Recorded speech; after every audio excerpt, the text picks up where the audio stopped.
Salut les renards, c'est Foxpy, on se retrouve aujourd'hui pour un nouveau puzzle classique moyen de Code in Game et on va regarder Magic Stones, c'est parti. L'énoncé est le suivant, donc on a N pierres magiques et ces pierres en fait elles ont un niveau que l'on appelle I. Si deux pierres ont le même niveau I, alors elles fusionnent en une seule pierre de niveau I plus 1. Autrement dit, imaginons j'ai une pierre de niveau 2 dans la main gauche et une pierre de niveau 2 dans la main droite. Ces deux pierres vont fusionner et j'obtiendrai qu'une seule pierre qui aura une valeur de 3. Autrement dit, I plus 1, donc 2 plus 1, donc 3. L'idée derrière cet exercice, tout simplement, c'est de réduire au maximum la liste de pierres que l'on a. Donc pour ça, en entrée, on a un nombre entier n pour le nombre de pierres magiques que l'on a. Et ensuite, on a ici, en fait, i, à chaque fois, le niveau de ces pierres qui va nous être donné dans cette boucle. En sortie, il faut donner le nombre minimum de pierres que l'on a. Donc on a un exemple ici, on nous donne deux pierres, il y a une pierre de niveau 1, une pierre de niveau 1, et au final on peut réussir à réduire cette liste de pierres à une liste de pierres contenant qu'une seule pierre. Donc voilà, c'est pas plus compliqué que ça, et on a juste une contrainte, c'est que n, donc le nombre de pierres, est compris entre 0 et 1000.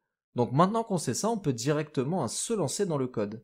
La première chose que l'on va faire, c'est de supprimer les commentaires code in-game comme d'habitude, et donc ici, de mettre instantiation des variables. Alors ici, je vais juste en ajouter une, hop, 2 espaces, je vais l'appeler stones, et ça sera notre liste de pierres. Donc, à partir de cette boucle, en fait, si on a n pierres, on va faire n tours de boucle, et à chaque fois, ça nous donne le niveau de la pierre.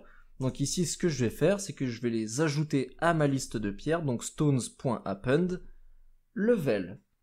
Donc, je descends.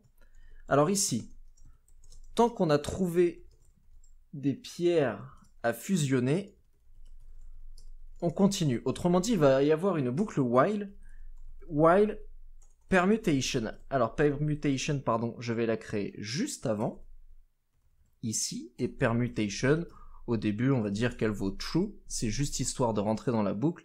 Et puis au tout début de la boucle, on va la repasser à false.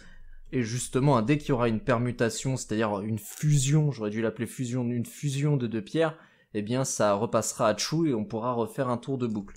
Donc là, ici, en début de boucle, je fais permutation égale false.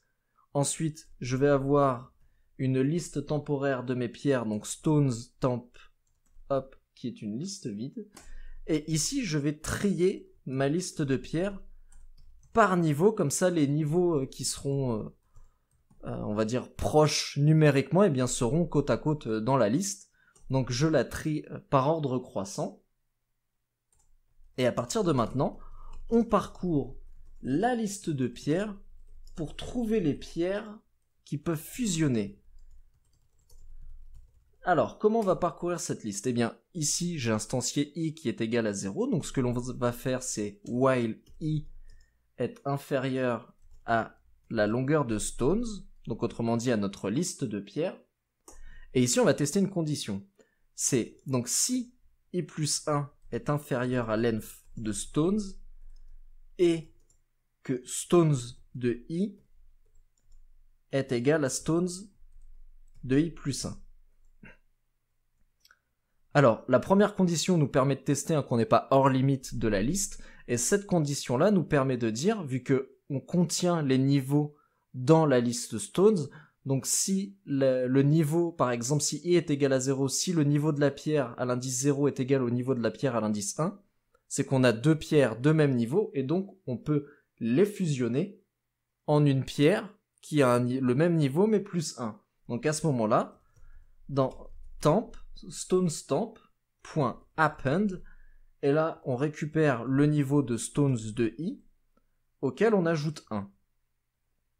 À partir de maintenant, on peut enlever la pierre qui est en i plus 1 et on peut enlever la pierre qui est en i, vu qu'elles ont fusionné, elles n'existent plus, et la nouvelle pierre on l'a ajoutée dans stonestemp. Et donc là, à la fin de ce if, on a eu une permutation, enfin plutôt une fusion, donc la permutation passe à true. Si jamais il ne s'est rien passé avec le i, à ce moment-là, on l'incrémente, donc i est égal à i plus 1. Donc, je réexplique. ici, permutation est égale à true, et on rentre dans cette boucle-là, donc while permutation, donc là on peut rentrer, i est égal à 0, permutation passe à false, on a une liste de pierres temporaires, et puis on a notre liste de pierres que l'on trie par ordre croissant, donc les niveaux sont triés par ordre croissant, et là on va parcourir notre liste de pierres, et si une pierre, le niveau d'une pierre à l'indice i est égal au niveau d'une pierre à l'indice i plus 1, ça veut dire que ces deux pierres ont le même niveau, donc elles fusionnent en une pierre de niveau i plus 1, donc si elles avaient toutes les deux un niveau 3, eh bien elles fusionnent en une seule pierre de niveau 4, donc cette pierre de niveau 4, on va dire, je l'ajoute à stones temp, donc ici stonestemp.happen stones de i plus 1, et je retire mes pierres qui ont fusionné, donc stones.pop i plus 1 et stones.pop i. Et je passe permutation à true, vu qu'on a eu une fusion des pierres, donc il faut que l'on repasse une fois dans le while pour s'assurer qu'il n'y ait pas encore des pierres à fusionner. Et donc dans tous les cas, si la pierre en i n'avait pas le même niveau que la pierre en i plus 1, eh bien on passe dans le else, et à ce moment-là, i est égal à i plus 1, et puis on regarde ce qui se passe avec ce nouveau couple de pierres. Et donc pour terminer ici, je vais avoir stones, qui sera égal à stones temp, plus stones, donc les pierres restantes. Donc stones temp, imaginons ici j'ai une liste de pierres dans stones et qu'il y en a seulement 2 qui fusionnent, par exemple 2 pierres de niveau 2, donc j'obtiens une pierre de niveau 3. À ce moment-là, ma pierre de niveau 3 ici, elle est dans stones temp, et là ici, j'avais retiré du coup mes 2 pierres de niveau 2, donc elles y sont pas, et donc là, ici, j'ajoute en fait ma pierre de niveau 3 à stones, sachant que j'ai retiré les 2 pierres qui ont fusionné. Donc je recrée en fait une liste stones avec le changement de statut des pierres qui ont fusionné. Et donc ça va tourner en boucle jusqu'à ce qu'à un moment on ne trouve plus de permutation, et donc on sortira de cette boucle. Et là ici du coup on aura juste à faire print length de stones, autrement dit on va compter le nombre de pierres que l'on a dans la liste stones. Et donc là, eh bien l'algorithme il est terminé, on peut déjà lancer les tests. La magie du montage me permet de voir que j'ai oublié quelque chose, c'est que stones temp, à la fin, il faut le revider, hein, il est temporaire. Si on ne le revide pas à chaque fois, eh bien il va garder les pierres qu'il y a dedans, et puis du coup il est possible que sous certaines conditions, eh bien du coup la boucle while tourne à l'infini. Donc maintenant que ça c'est fait, on peut tester. Et donc tout passe. Bon, tout est ouvert, on va voir maintenant pour les validateurs. Et c'est un 100%, l'exercice est résolu. Je tiens juste à rappeler que ces derniers temps, je travaille sur de nouveaux projets et je m'exerce pour obtenir de nouvelles compétences pour faire des vidéos sur Python qui sont de qualité.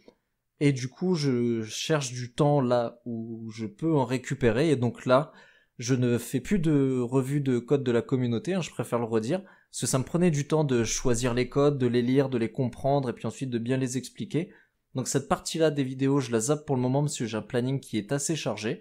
On verra si à un moment je peux revenir justement à la lecture des codes de la communauté, mais en tout cas pour le moment, voilà, je mets en pause cette partie des épisodes de Code in Game, et j'espère que vous comprendrez. Merci à toutes et à tous d'avoir suivi ce 19e épisode des puzzles classiques moyens de Code in Game. Si cet épisode vous a plu, vous pouvez le liker et éventuellement le partager. Si vous avez des retours à me faire, vous pouvez me laisser un petit commentaire. Dans le prochain épisode, nous verrons Rearrange String to Two Numbers, mais d'ici là, soyez malins comme un renard.